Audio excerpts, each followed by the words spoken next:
નમસ્તે વિદ્યાર્થી મિત્રો, આપ સૌનું સ્વાગત છે પ્રદ્યુમ્ન પાઠશાળામાં। ગયા બે વિડીયોમાં આપણે થિયરી અને સ્વાધ્યાય 1.1 આપણે જોઈ ગયા અને આ વિડીયોમાં આપણે સ્વાધ્યાય 1.2 જોવાના છીએ। તો પહેલો પ્રશ્ન આપને પૂછ્યો છે કે નીચેના વિધાનો સત્ય છે કે અસત્ય, કારણ સહિત આપણે જણાવવાના છે। એમ કે એમાં ત્રણ વિધાનો આપણે આપેલા છે, એમાં બે વિધાનો અત્યારે અહીંયા લખ્યા છે આપણી સામે। તો પ્રથમ વિધાન કહે છે દરેક સમય સંખ્યા એ વાસ્તવિક સંખ્યા છે। એમ કે આપણે જે પ્રથમ વિડીયો જે થિયરીનો બનાવ્યો છે એની જ ઉપરથી આપણે અહીંયા પ્રશ્ન પૂછવામાં આવેલા છે, કારણ કે એ વિડીયોમાં આપણે દરેક જે સંખ્યાઓ હતી એ બધી જ સંખ્યાઓનો આપણે અભ્યાસ એમાં કરી ચૂક્યા હતા અને એના ઉપરથી આપણે પ્રશ્ન પૂછવામાં આવ્યો છે। એમ કે તો લખ્યું છે કે દરેક સમય સંખ્યા એ વાસ્તવિક સંખ્યા છે। એમ કે તો આપણે જોઈએ તો કે વાસ્તવિક સંખ્યા છે એમાં બે સંખ્યાનો સમાવેશ થાય। વાસ્તવિક સંખ્યામાં બે સંખ્યાનો સમાવેશ થાય તો કઈ સંખ્યા? તો કે સમય સંખ્યા અને બીજી સંખ્યા છે અસમય સંખ્યા।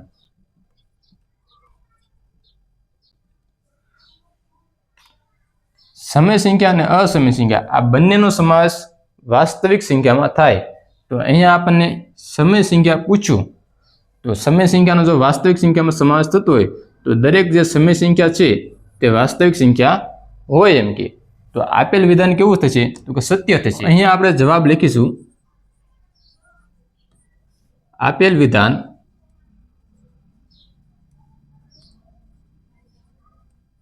સત્ય છે। આપેલ વિધાન કેવું છે? સત્ય છે। પછી આપણે કીધું કારણ સહિત જણાવો, તો આપણે કારણ લખીશું કારણ કે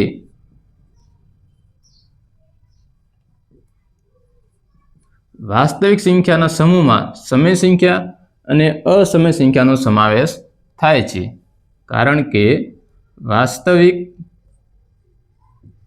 સંખ્યાના સમૂહમાં સમય સંખ્યા અને અસમય સંખ્યા સમાવેશ થાય છે। અહીંયા આપણને પહેલા વિધાનનો જવાબ મળી ચૂક્યો છે। તો કે વાસ્તવિક સંખ્યા છે તેમાં સમય સંખ્યાનો સમાવેશ થાય અને આપણે એ જ પૂછ્યું કે સમય સંખ્યા છે તે વાસ્તવિક સંખ્યા છે, તો દરેક સમય સંખ્યા વાસ્તવિક સંખ્યા છે, દરેક અસમય સંખ્યા પણ વાસ્તવિક સંખ્યા છે। હવે જોઈએ આપણે બીજું વિધાન, સંખ્યા રેખા પરનું દરેક બિંદુ, એટલે સંખ્યા રેખા હોય એની ઉપર જે કાંઈ બિંદુ આવેલા હોય તે બિંદુની વાત થાય છે। જેમ કે સંખ્યા રેખા આપણી પાસે છે તેમાં ઋણ સંખ્યા હોય, ધન સંખ્યા હોય અને જીરોનો પણ સમાવેશ થાય। એમ કે તો અહીંયા આપણે સંખ્યા રેખા દોરી લીધી છે। તો આ સંખ્યા રેખા પરનું દરેક બિંદુ એટલે આ બધા જ બિંદુની વાત થાય છે। એમ કે તે પ્રાકૃતિક સંખ્યા એમ માટે વર્ગમૂળમાં એમ સ્વરૂપમાં હોય છે। તો પણ સંખ્યા રેખા ઉપર જોઈએ તો કે ઋણ સંખ્યા અને ધન સંખ્યાનો બધાનો સમાવેશ થાય। એમ કે તો આપેલ વિધાન કેવું પડે? તો કે અસત્ય હોય। એમ કે કારણ કે માત્ર પ્રાકૃતિક સંખ્યા છે જેને સંખ્યા રેખા ઉપર ન દર્શાવી શકાય, કારણ કે આપણે દરેક બિંદુ છે તેને પ્રાકૃતિક સંખ્યામાં એમ સ્વરૂપમાં દર્શાવવાની વાત કરીએ છીએ। એમ કે તો જે ઋણ સંખ્યા રહે, ઋણ સંખ્યા તેને આપણે એમને વર્ગમૂળમાં એમ સ્વરૂપમાં દર્શાવી શકીએ નહીં। એમ કે બાકી બધી જ સંખ્યાઓને આપણે જે ધન સંખ્યા છે તેને એમ સ્વરૂપમાં દર્શાવી શકીએ, એટલે કે વર્ગમૂળના સ્વરૂપમાં દર્શાવી શકીએ, પરંતુ જે ઋણ સંખ્યા છે તેને આપણે દર્શાવી શકીશું નહીં। એમ કે તો આપેલ વિધાન અસત્ય છે।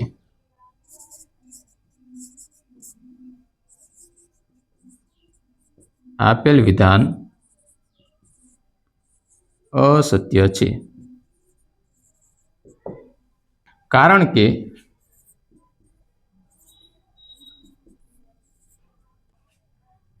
ઋણ સંખ્યા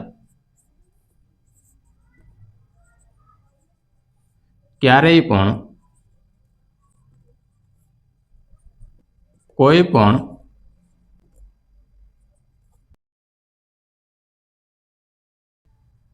પ્રાકૃતિક સંખ્યા એમ માટે વર્ગમૂળમાં એમ સ્વરૂપમાં ન હોઈ શકે. પ્રાકૃતિક સંખ્યામાં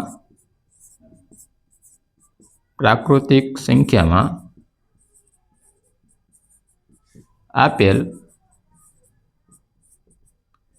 m માટે વર્ગમૂળમાં m ધન સંખ્યામાં છે. એટલે કે આ જે બધી સંખ્યા રહી એને વર્ગમાં દર્શાવી હોય તો એ ધન સ્વરૂપમાં હોઈ શકે એમ કે, પરંતુ આ જે ઋણ સંખ્યા છે તેને આપણે આ સ્વરૂપમાં દર્શાવી શકીએ નહીં. વિધાન 3, દરેક વાસ્તવિક સંખ્યા અસમય સંખ્યા છે. તો આ દરેક જે વાસ્તવિક સંખ્યા રહી એ અસમય સંખ્યા છે. તો આ વિધાન સત્ય છે કે અસત્ય? તો આપણે ખબર છે કે દરેક વાસ્તવિક સંખ્યા છે જેમાં સમય સંખ્યા અને અસમય સંખ્યા એ બંનેનો સમાવેશ થાય છે એમ કે. પણ આપણે અહીંયા પૂછ્યું કે દરેક વાસ્તવિક સંખ્યા અસમય સંખ્યા છે. તો આ વિધાન અસત્ય છે, કારણ કે વાસ્તવિક સંખ્યામાં સમય સંખ્યાનો પણ સમાવેશ થાય છે એમ કે. અહીંયા લખીશું જવાબમાં, આપેલ વિધાન અસત્ય છે, કારણ કે વાસ્તવિક સંખ્યાના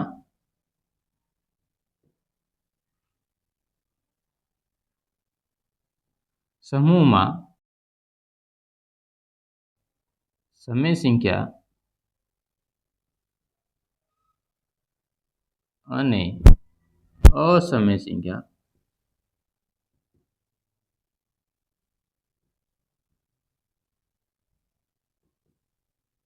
સમાવેશ થાય છે.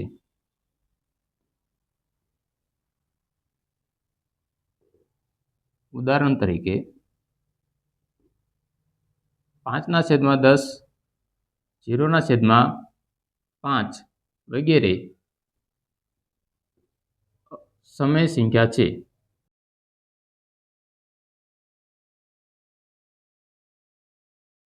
પ્રશ્ન 2, શું દરેક ધન પૂર્ણાંક એનું વર્ગમૂળ હોય તે અસમય હોય છે? અસમય સંખ્યા હોઈ શકે એમ કે. એટલે કે આપણે જે દરેક જે ધન પૂર્ણાંક સંખ્યા છે એનું વર્ગમૂળ આપણે કાઢીએ તો એ અસમયમાં આવે છે. જોઈએ અહીંયા આપણે જોઈએ તો 2નું વર્ગમૂળ તો વર્ગમૂળમાં 2 જ આવે.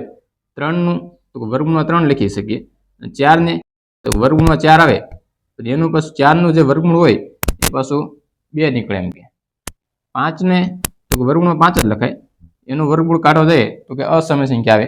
આ બધાનું જે વર્ગમૂળ હોય તે અસમય સંખ્યા આવી શકે એમ કે. પછી જોઈએ તો કે 16નું વર્ગમૂળ કાઢીએ તો કેટલો આવે? તો કે 4. 25નું વર્ગમૂળ કાઢીએ આપણે તો કેટલો આવે? તો કે 5. તો આ બધી જે સંખ્યા આવી ને, આ બધી સંખ્યા કેવી છે? તો કે સમય સંખ્યા છે. પણ જો 2નું વર્ગમૂળ આપણે કાઢીએ તો અસમય આવે. 3નું વર્ગમૂળ તો અસમય. 5નું વર્ગમૂળ તો કે અસમય સંખ્યા આવે. અને બધી જ સંખ્યાનું વર્ગમૂળ કેવું? તો કે અસમય સંખ્યા આવતું નથી એમ કે. ઘણી બધી સંખ્યા છે જેનું વર્ગમૂળ કેવું? તો કે સમય સંખ્યા હોય છે. તો આપણે ખબર પડી ગઈ તો કે આપેલ વિધાન તો કેવું હોય? પહેલું તો પહેલું વિધાન તો અસત્ય છે, એટલે કે દરેક ધન પૂર્ણાંકનું વર્ગમૂળ અસમય હોય નહીં. અહીંયા લખીશું આપણે જવાબમાં, દરેક ધન પૂર્ણાંકનું વર્ગમૂળ અસમય હોય નહીં. પછી આપણે આગળ પૂછ્યું, જો ના તો એવી એક સંખ્યાનું ઉદાહરણ આપો એમ કે. તો આપણે ઘણી બધી સંખ્યા છે જેના ઉદાહરણ આપણે લખી શકીએ. તો અહીંયા લખવાનું, ઉદાહરણ તરીકે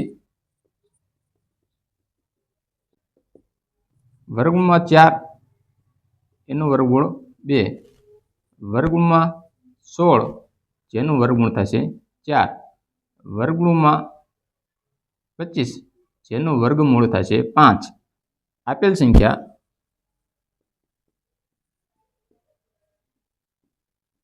સમય સંખ્યા છે.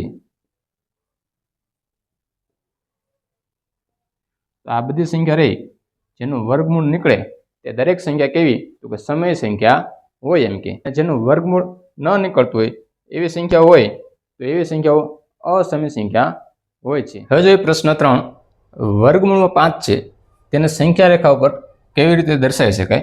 એટલે કે આપણે જે સંખ્યા રેખા દોરીએ તેની ઉપર વર્ગમૂળમાં 5ને દર્શાવવાના એમ કે, પરંતુ એની પહેલા વર્ગમૂળમાં 2 અને વર્ગમૂળમાં 3 એને સંખ્યા રેખા ઉપર કેવી રીતે દર્શાવી શકાય તે જોઈએ.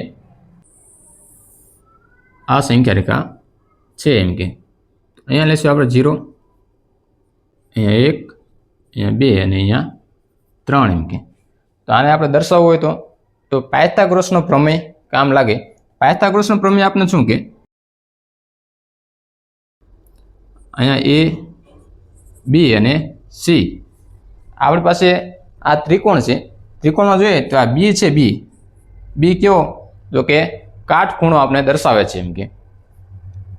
તો પાયથાગોરસનો પ્રમેય એમ કે આ A અને B નું જેટલું માપ હોય અને B અને C નું જેટલું માપ હોય, એટલે કે આ બંનેનું જેટલું માપ હોય એટલું કોનું તો કે આ એકલાનું માપ હોય એમ કે. તો આને કહેવાય કર્ણ.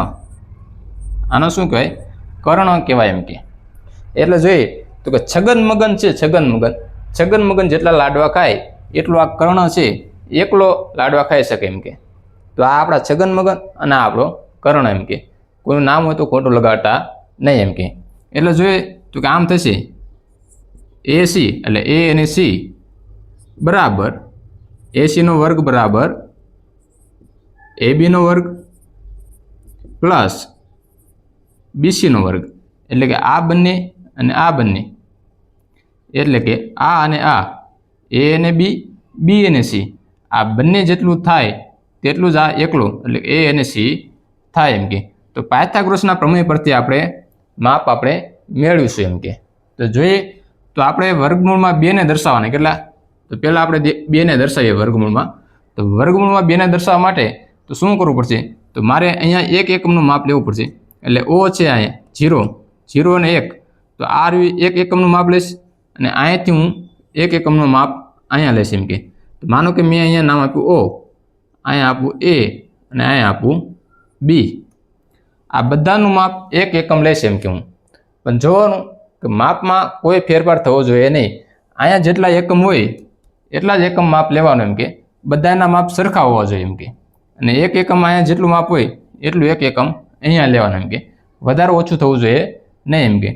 પછી હું તેને અહીંયા જોડી દઈશ એમ કે.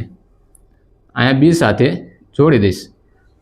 પછી શું કરવાનું તો કે અહીંયા O છે, O બિંદુ અને B બિંદુ એ બંનેને ત્રિજ્યા લઈ એક ચાપની રચના કરીશ. એટલે એ ચાપ ક્યાં તો કે અહીંયા આમ છેદ છે એમ કે. તો એ ચાપ અહીંયા છેદીએ તો શું તો કે અહીંયા જે આપણે માપ મળે ને તે માપ કેવું હોય તો એ માપ આપણું હોય તો કે વર્ગમૂળમાં 2 એમ કે. પછી આપણે અહીંયા લખીશું OB એનો વર્ગ બરાબર પછી OA નો વર્ગ પ્લસ તો કે OA અને B નો વર્ગ તો જોઈએ તો OA આપણી પાસે કેટલું માપ છે? તો આ માપ આપણે 1 એકમ લીધું હતું. તો અહીંયા લખીશું 1 નો વર્ગ. પછી A અને B, તો A અને B એ પણ આપણે લીધું હતું 1 એકમ માપ લીધું હતું. બંનેનો વર્ગ કરીએ તો 1 નો વર્ગ 1 અને અહીંયા 1 નો વર્ગ 1. તો અહીંયા આપણે માપ આવશે OB બરાબર વર્ગમૂળમાં 2 એમ કે. અહીંયાનો વર્ગ નીકળી જાય એટલે વર્ગ ક્યાં આવશે તો એ અહીંયા આવી જશે. એટલે વર્ગમૂળમાં 2 આપણે માપ મળી જશે એમ કે. હવે આપણે સંખ્યા રેખા ઉપર 3 દર્શાવશું. એટલે કે વર્ગમૂળમાં 3 એને આપણે સંખ્યા રેખા ઉપર દર્શાવીએ. તો પહેલાં અહીંયા જોઈએ સંખ્યા રેખા. આ આપણી સંખ્યા રેખા થઈ ગઈ. અહીંયા 0, 1, 2 અને 3 આ આપણે સંખ્યા રેખા ઉપરના માપ થઈ ગયા. પછી જોઈએ તો અહીંયા જોઈએ તો કે સંખ્યા રેખા ઉપર વર્ગમૂળમાં 3 દર્શાવવા માટે પહેલાં શું કરશું તો પહેલાં આપણે વર્ગમૂળમાં 2 છે ને એને આપણે લઈશું અને પછી વર્ગમૂળમાં 3નું માપ આપણી પાસે આવશે. તો વર્ગમૂળમાં 2 લેવા માટે તો કે અહીંયા 1 એકમ લઈશું એટલે અહીંયા નામ આપશું O બિંદુ અને અહીંયા આપશું A અને અહીંયા આપીશું B બિંદુ. પછી અહીંયા આપણે જોડી દઈશું એમ કે. આપણે ચાપ લઈશું O અને B ને ત્રિજ્યા રાખીએ અને ચાપ લઈએ એટલે આપણને મળશે અહીંયા આપણે વર્ગમૂળમાં કેટલા મળશે? તો કે વર્ગમૂળમાં આપણે 2 મળશે. જ્યાં વર્ગમૂળમાં આપણે 2 મળે ત્યાં આપણે નામ આપીશું સી બિંદુ. તો અહીંયાથી આપણે એક એકમ માપ લઈશું અને અહીંયા આપણે નામ આપીશું ડી બિંદુ. એમ કે ડી આપણે અહીંયા નામ આપ્યું. ડી અને ઓને આપણે જોડી દઈશું. તો અહીંયા ડી અને ઓને આપણે જોડી દઈએ. એમ કે પછી શું? તો કે આ ઓ અને ડી આ બંનેનું જે પરિકલ હોય, પરિકલ એમાં અણી અહીંયા રાખવાની અને અહીંયા પેન્સિલની અણી રાખવાની. પછી અહીંયાથી આમ ચાપ લેવાની. એટલે ચાપ લેશો એટલે અહીંયા જે માપ મળશે ને એને આપણે માનો કે આપણે એ નામ આપી દઈએ. તો આ આપણું થઈ ગયું વર્ગમૂળમાં 3. એમ કે વર્ગમૂળમાં આપણે 3 માપ મળી ગયું. એમ કે અહીંયા લખીશું ઓડી એનો વર્ગ શેનો? તો કે ઓ અને ડી એનો વર્ગ. પછી હું? તો ઓ અને સી. તો અહીંયા લખીશું ઓ સી, ઓસીનો વર્ગ. પછી શું?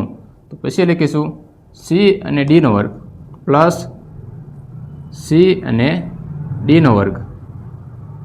થઈ ગયું. તો હવે જો ઓસીનો વર્ગ શું છે? તો ઓસીનો વર્ગ વર્ગમૂળમાં 2 છે. તો આપણે લખીશું વર્ગમૂળમાં 2 અને એનો વર્ગ પ્લસ તો કે સીડીનો વર્ગ શું છે? તો કે સીડીનું માપ કેટલું? તો સી અને ડીનું માપ આપણે 1 એકમ લીધું હતું. તો અહીંયા લખીશું 1 અને એનો કરીશું વર્ગ. એમ કે જો વર્ગમૂળ અને વર્ગ એ બંને ગયા એટલે અહીંયા વચ્ચે માત્ર 2. એમ કે થશે 1. 2 અને 1 3 થાય. તો અહીંયા આવશે 3. હવે જો આ ઓ અને ડી એટલે કે આ ઓ અને ડી હતા એનું જે વર્ગ રહ્યો વર્ગ એ વર્ગને આપણે હટાવવો હોય ને તો અહીંયા આ 3 રહ્યા ને એ વર્ગમૂળમાં આવી જશે. એમ કે તો આપને વર્ગમૂળમાં 3 મળી ગયા અને સંખ્યા રેખા ઉપર આપણે વર્ગમૂળમાં 3 ને દર્શાવી દીધા. હવે આ જ પ્રમાણે આપણે છે ને કે વર્ગમૂળમાં જે 5 રહ્યા ને √5 એને આપણે સંખ્યા રેખા ઉપર દર્શાવીશું. ચાલો હવે આપણે વર્ગમૂળમાં 5 એને સંખ્યા રેખા ઉપર દર્શાવીએ. તો પહેલાં આપણે સંખ્યા રેખા અહીંયા દોરીશું. તો અહીંયા સંખ્યા રેખા દોરીએ.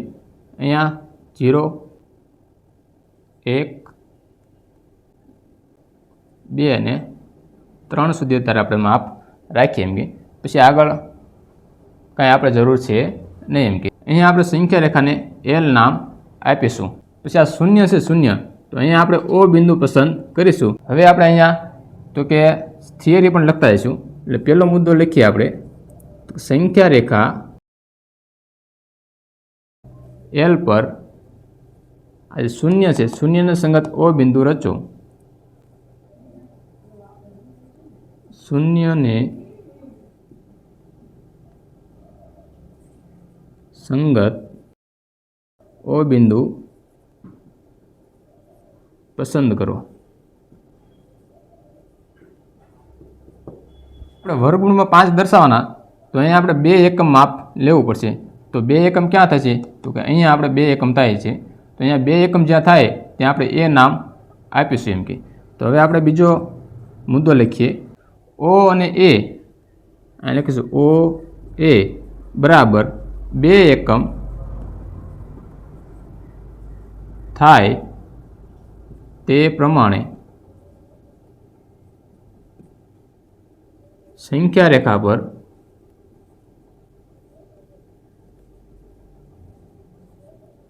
એ બિંદુ પસંદ કરો. એ બિંદુ પસંદ કરો. તો આપણે એ બિંદુ પસંદ કર્યું. હવે તો કે અહીંયાથી આપણે માપ લઈશું. તો કે અહીંયા 1 એકમનું માપ લઈશું અને અહીંયા નામ આપીશું આપણે પી. તો અહીંયા પી અને ઓને જોડી દઈશું. મારે થોડુંક આડું થાય તો તમે ચિંતા ન કરતા, પણ તમે માપ લઈ અને યોગ્ય રીતે દોરજો. એમ કે તો અહીંયા લખીશું ત્રિકોણ ઓ એ અને પી. ઓ એ પી કાટકોણ ત્રિકોણ બને તે રીતે ત્રિકોણ ઓએપી કાટકોણ ત્રિકોણ બને તે રીતે એ અને પી એ બરાબર શું? તો કે 1 એકમ રચો અને ઓપી રચો. ઓપી રચો. એટલે ઓપી રચવા એટલે કે ઓપીને આપણે જોડવાના. પછી લખીએ ત્રિકોણ, તો કે ઓ એ પીમાં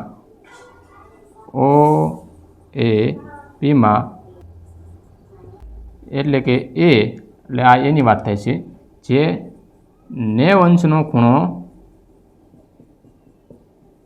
છે એમ કે. એટલે આનું માપ કાઢીએ તો આનું માપ કેટલું થશે? તો કે 90 અંશનું માપ થશે.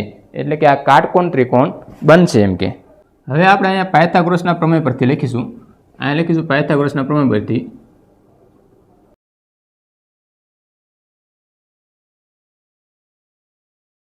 પાયથાગોરસના પ્રમેય પરથી આપણે લખીશું.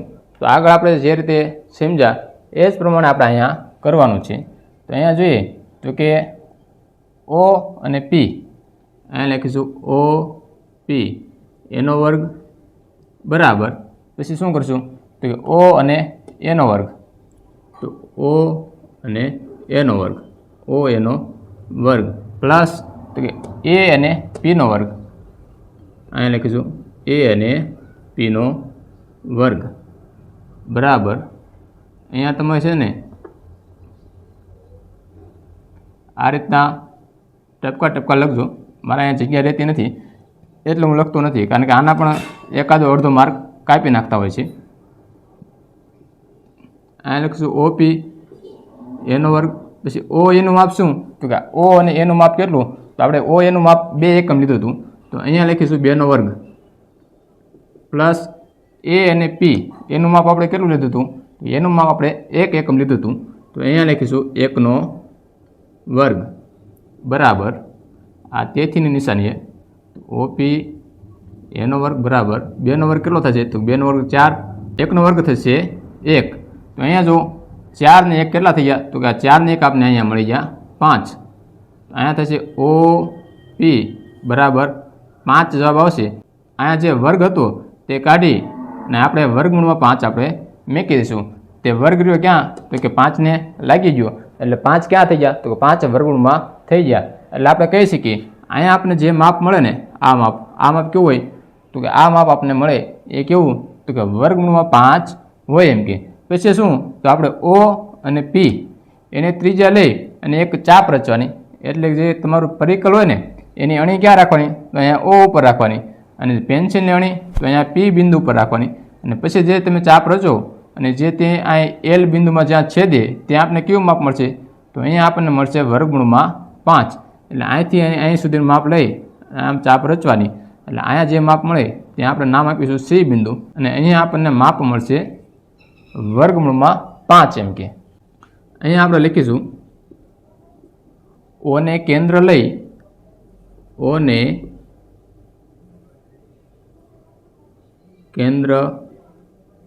લઈ ઓપી ત્રિજ્યા લઈ ચાપ રચો.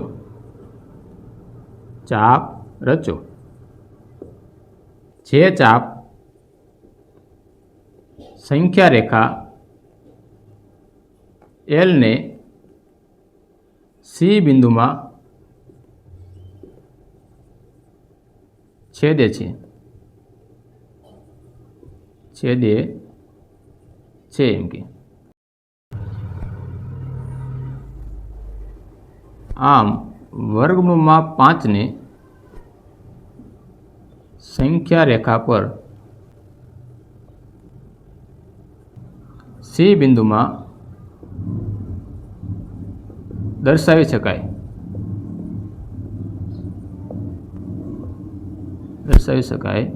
છે.